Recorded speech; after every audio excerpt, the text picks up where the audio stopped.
If you're white and you're married to a black person married into your family, you recently had a mixed race grandbaby or a mixed race child, whatever.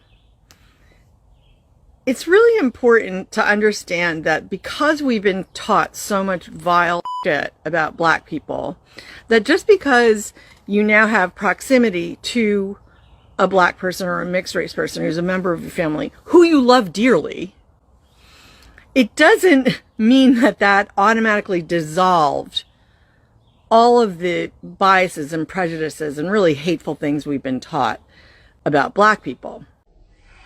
It doesn't mean that that automatically dissolved all of the biases and prejudices and really hateful things we've been taught about black people. Just because if I'm a white woman and I marry a black man and I have a mixed race daughter, just because she came out of my JJ and I love her dearly, doesn't mean I can't inflict harm based on all of the things I've been taught up until that point. So please unlearn and relearn. Because white women have never had any power over men in their lives. Because obviously all the white men in their lives have always had all the power over them. So white women have whiteness over black men. And obviously to be in any sort of like control feels good, especially when you're used to never being in control.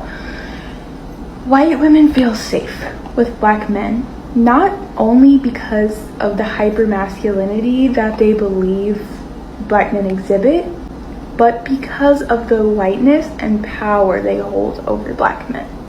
But because of the whiteness and power they hold over black men. This is why also white women can still be racist and be with black men. This is why also white women can still be racist and be with black men. And be like conservative white women will be like married to a black man. And this is why white women love their black sons and hate their black daughters. Black sons give you access to the patriarchy. They give you power, whereas black daughters don't. Like, because of the scarcity. If you grow up as a white girl, yes, and you get attention from black guys, yes, in my experience and all the other white girls that I know, we don't think that getting attention from black guys gives you a status. We don't think that getting attention from black guys gives you a status Of some sort. If you get attention from the white guys, no, you do have the status more than if you get attention from black guys. As a man, I'm going to have to respectfully disagree with that. Well, as a woman who gets attention yes, and who grew up in a white culture more than a black culture, yes, I'm going to tell you that getting attention from black guys is not a badge of honor if you're white. As a woman who gets attention and who grew up in a white culture more than a black culture, I'm going to tell you that getting attention from black guys is not a badge of honor if you're white. Okay. And I'm white. You are white. Yes. Now, but if a as white girl gets attention from a white guy, that's more valuable in white culture than if she gets attention from a black guy. If she gets attention from a black guy, that doesn't make you a better, like a, oh, you know, she's basically not good enough for the white, so she's good for the black guys. That's how it's looked at. Where are you from, Emily? Massachusetts. Massachusetts, that's awesome. So for you, black guys or white guys? Black guys. Okay, can you elaborate as to why specifically black guys? Yes, black guys are melanated and I want my children to survive and I know that the only way for them to survive in the future is for them to have melanin in their skin. The only way for them to survive in the future is for them to have melanin in their skin. So that's the way for me to, you know, make my legacy continue. Okay, I like that. Yeah, so I'm a black female and I'm married to a white male. And my in-laws are so prejudiced against me. Now, I just wonder what's going to happen to all these people that are so prejudiced and so hateful towards black folks. Just kidding. Just kidding. Donnie Reagan of the Happy Valley Church of Jesus Christ in Tennessee just got voted the most racist pastor in America. And as you're about to see, that is well deserved. It's a pitiful thing. Not holy, not wonderful, and everybody should do it.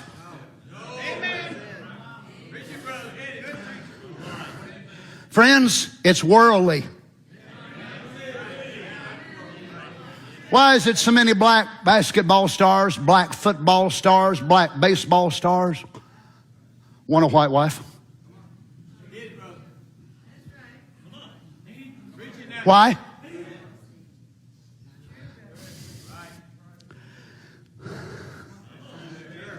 Lord have mercy.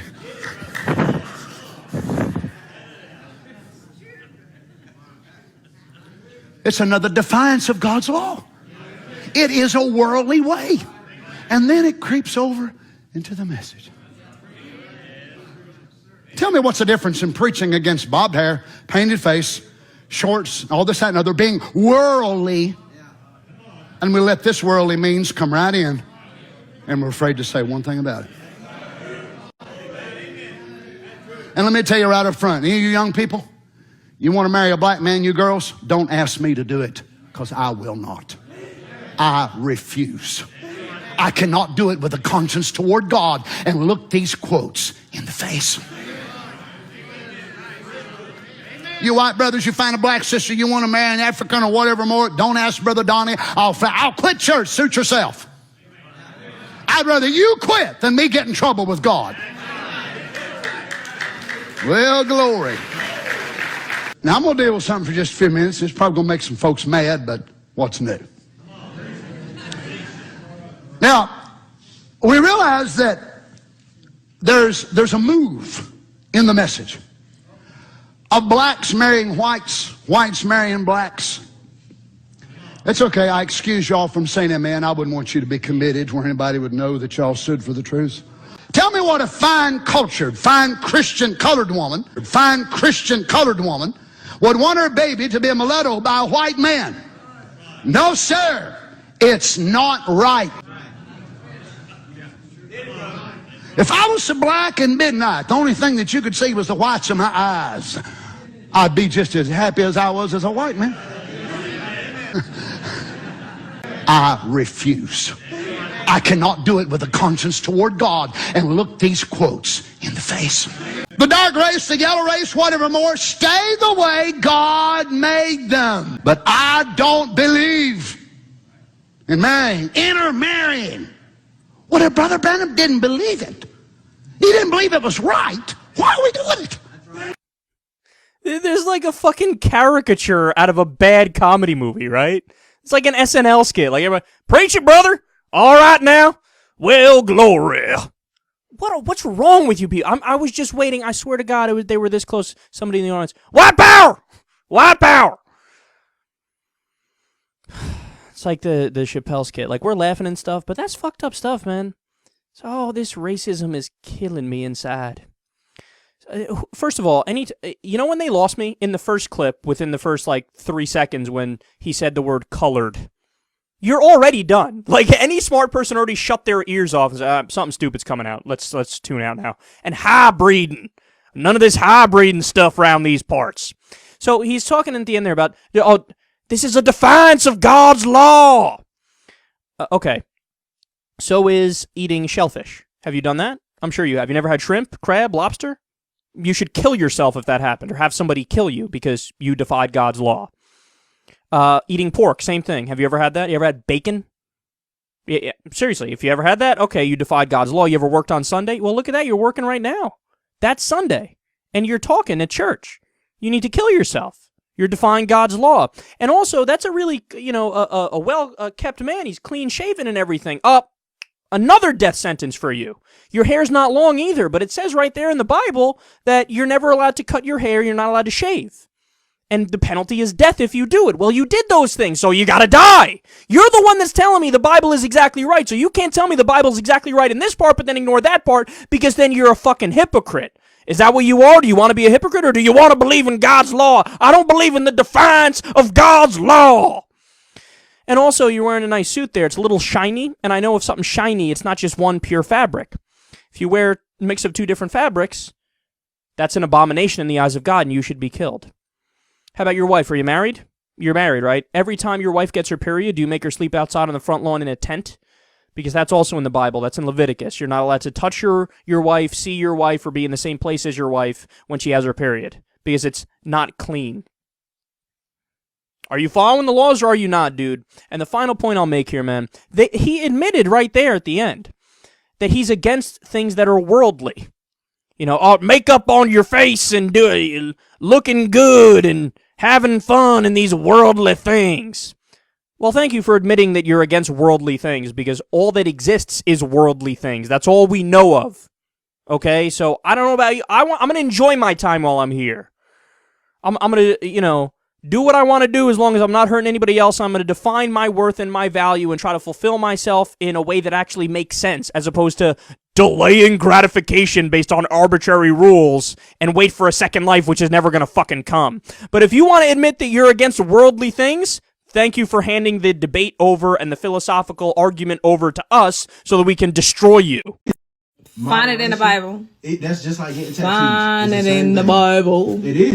I don't know where in the Bible it says that you can't, mix the races. See, honestly, it just comes to a point where you're either going to receive the truth or you'll reject it. The scriptures teaches us that a hypocrite is offended in the truth. A hypocrite is offended at the commandments. A hypocrite is offended at the things that the Most High tell us to do.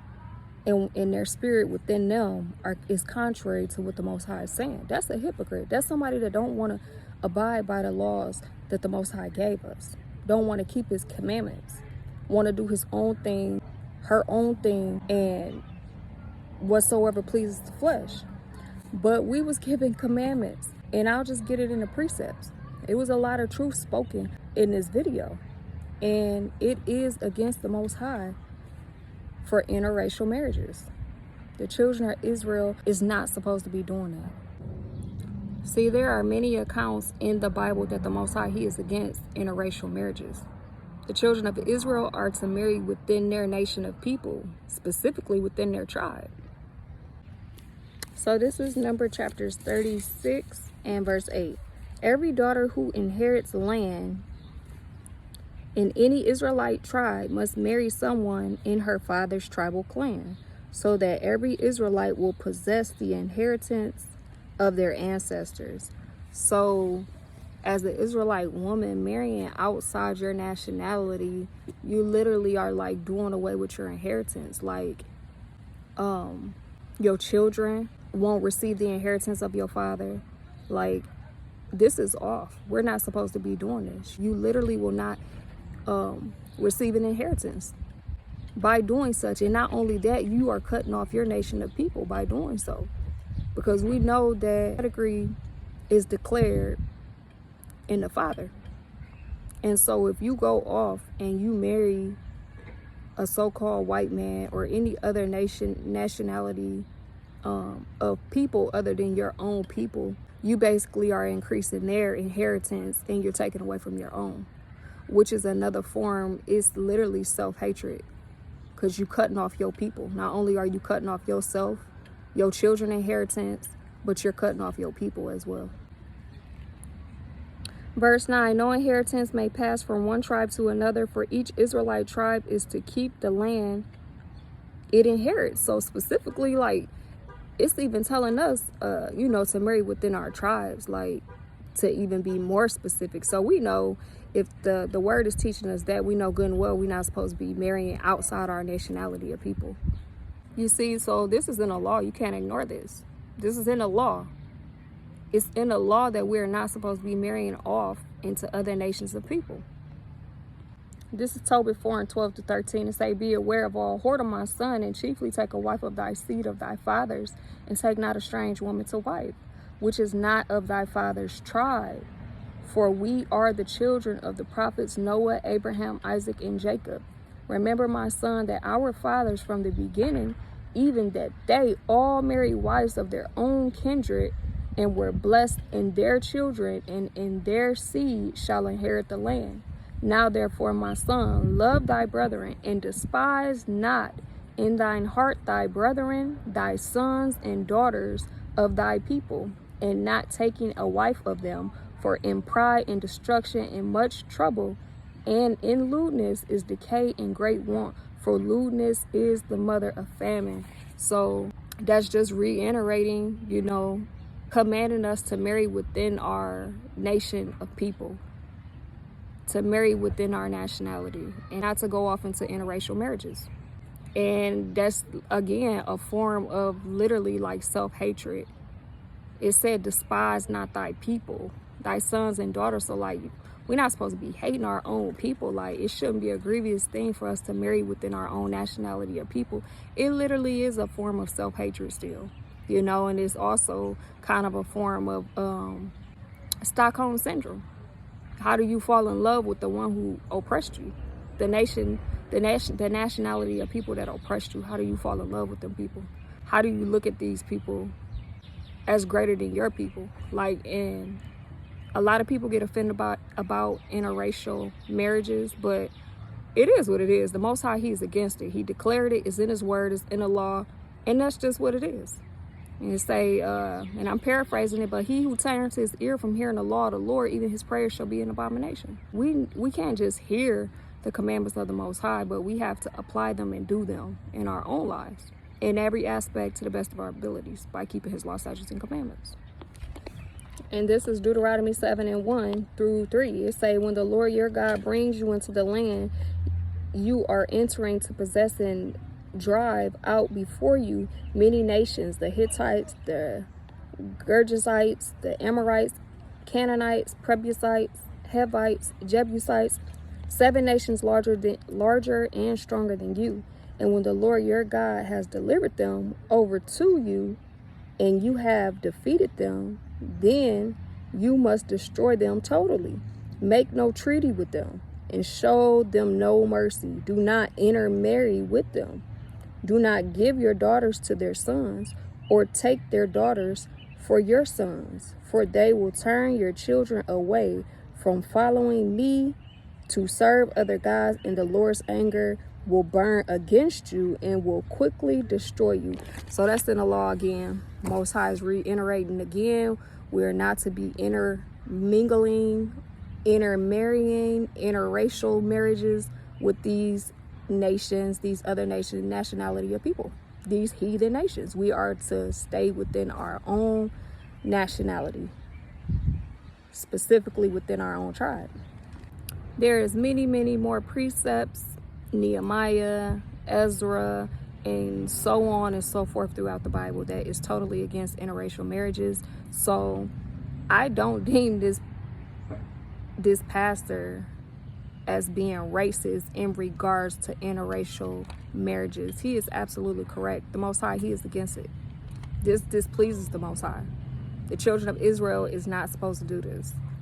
And you know, the heathen that got offended by this pastor, how he went into the law and he was saying, well, you cut your beard, you eat crab, you eat catfish, you eat shrimp and lobster. Those are all sins. So how do you have regards for one and not the other? That's that mingling, that intermixing again, because we know that the law was given to the children of Israel only. It wasn't given to the heathens. So everything that he has said, that didn't apply to that pastor. This applied to the children of Israel. And that's the problem. They literally give us their man-made doctrine that they made up and have us follow it and go off, you know, transgressing the law. And then they want to take hold of our law, statutes, and commandments and try to keep it themselves, but also at the same time still keeping their made-up doctrines. Like, this is confusion and this is madness. And we as children of Israel, we have to depart from this wickedness. This thing displeased the Most High. Ezra, the 9th chapter, it goes in detail how this displeased the Most High. So like, these people show their true colors, even thinking that, like the woman that initially started off, don't think just because you marry a so-called black man or a black woman or had a baby by a black man or a black woman, that the things that they have been taught about so-called black people, that just automatically disappear and vanish. Like, it just, no, she was keeping it real. Like, her feelings towards so-called black people is still there. They still very much racist within these relationships and these marriages. That's because we're holy, and the Most High, He called us holy. He chose us to be holy, and to be holy is to be separated from these nations of people. So how in the world can you remain holy when you married to the very nationality that the Most High is against? You know, it just doesn't make sense. So there go it in the Bible, as the Edomite woman said and the Edomite man said. It's there. It's in the Bible. It's all over the Bible. the Most High. He is against interracial marriages. The children of Israel are to marry within their own nationality of people, specifically within their tribes. So we just got to repent of our ways, return back to the Most High, and keep his law, statutes, and commandments. Shalom.